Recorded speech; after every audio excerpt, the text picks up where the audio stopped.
idea kreatif di mana kawasan kumbahan atau water treatment plant ini yang dulunya memakan satu kawasan yang besar telah dapat dengan menggunakan teknologi baru memperkecilkan kawasan kumbahan itu yang mungkin kira-kira antara 5 hingga 10% daripada kawasan asal, manakala selebihnya 90 hingga 95% digunakan untuk pembinaan perumahan awam tanpa berkompromi tentang kumbahan-kumbahan berkenaan. Tuan-tuan dan puan-puan, terkini dewannya, saya ini sangat terkini dewan.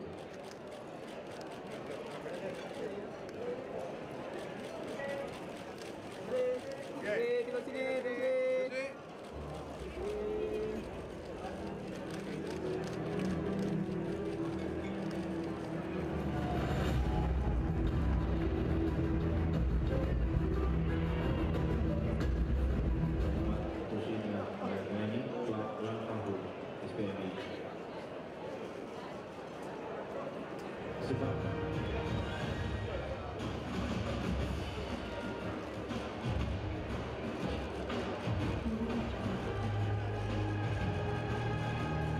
juga kepada yang berbahagia Datuk Azlan Osman.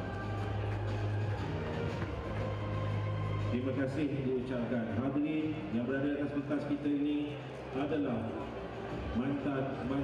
tepukan yang gemuruh untuk mereka. Okey, terima kasih diucapkan.